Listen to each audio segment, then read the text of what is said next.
You know guys, when people hear NFT games or play to earn games today, most of them already think one word, scam. And honestly, I can't even fully argue with that reaction. I used to think that way too, because the first version of play to earn kind of destroyed its own reputation. Back then, it was like you buy an NFT and then that NFT lets you play and farm tokens, then you sell those tokens for real money, which actually sounds good. But here's what was really happening. The first batch of players buy NFTs early and farms token, and then the second batch of players come in again, but they need NFTs too in order to earn. So what do? They buy the tokens the first batch of players farm, and then they will use that to enter the system. Then the third batch of players does the same for the second batch. So basically old players were earning from new players. And the sad truth is when no new players came in, there was nobody left to buy the tokens. And that's when everything collapsed. So basically the rewards were not coming from gameplay value, they were coming from new money entering the system. So when new players stopped coming in, the entire thing fell apart. And that was the usual play to earn model before, like it rewards early players and then punishes the late ones. And I believe that's what really damaged the play to earn name. Then came to the next evolution,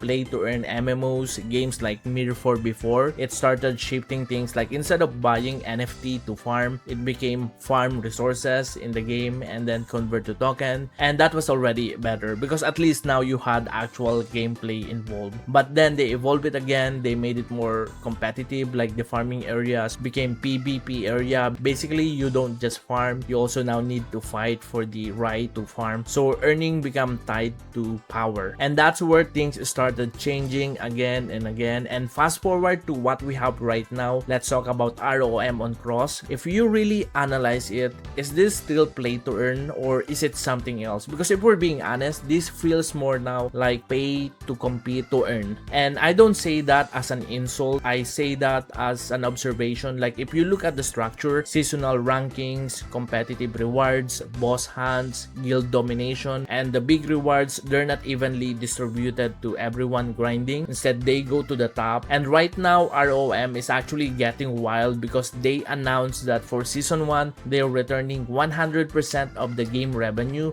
back to the players. That's wild. Now, think about that for a second. Let's imagine 20 guilds invest $10,000 each. That's a total of, let's say, $200,000 injected into the ecosystem, right? Now, if only one guild wins the top reward pool, then what really happened? It's not just about who grinded harder, it's about who invested smarter, who built characters stronger, who strategized better, or who controlled the competition. So in a bigger picture, you will see that this is not just farming anymore. This is a tournament and a battle of investment. And here's the part that might surprise you guys. I actually like it because think about it like our basketball culture in the Philippines. Like when we play casually with friends, it's fun. But when there's money at stake, everyone becomes serious, like defense becomes tighter and strategy becomes sharper, and the intensity makes it more exciting. So I think ROM feels just like that. Now let's talk about the pay to win argument in most play to earn games. Usually this is the biggest issue. People complain about play to earn MMOs, and honestly, if a game could truly be play to earn without being pay to win, that would be the perfect combo for me.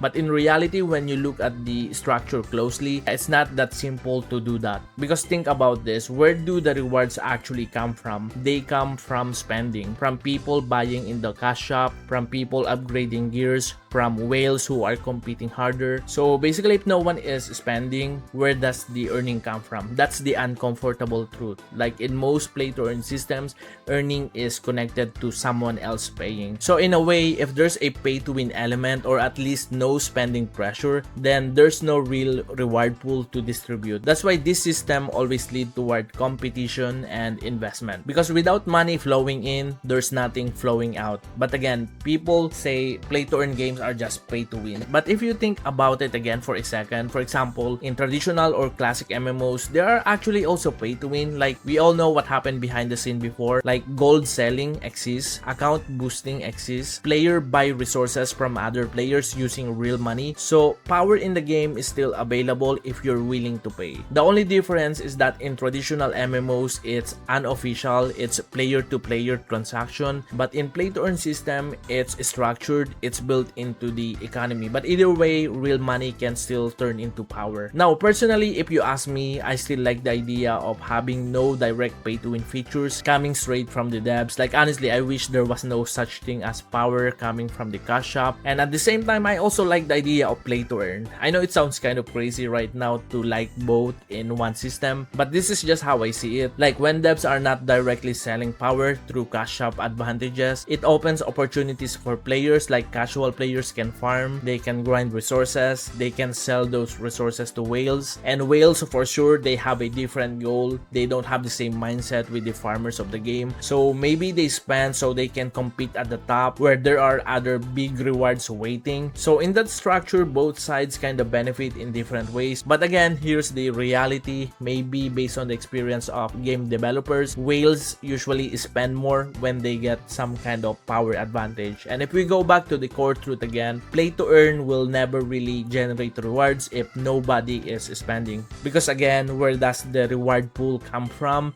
It comes from money flowing into the system. So if there are no whales willing to spend, there's no real pool to distribute. So maybe what we're seeing right now is not the final form of play to earn. Maybe the evolution hasn't fully arrived yet, because at this stage it feels less like pure play to earn and it's more like pay to compete and earn. You just don't play and earn. Instead, you compete, you invest, and you perform. And ROM on Cross is clearly leaning into that direction. So the real question is not can everyone earn, because technically everyone can try. The real question is, are you willing to compete? Are you willing to grind smarter than others? Are you willing to invest smarter? Or are you willing to play more strategically? Because this system doesn't reward participation, it rewards performance. And whether that's good or bad depends on what kind of players you are. But at least now it feels more structured, more competitive, and more honest and more transparent about where the rewards are really coming from. And honestly, that's why I'm still watching this play to earn MMO space, and let's see where this evolution goes. Alright, so guys, that's it for today for ROM Golden Age on Cross. Thank you very much for supporting this channel and learning with me with this play to earn MMOs. Alright, so guys, whatever you guys are playing, as I always say, happy gaming.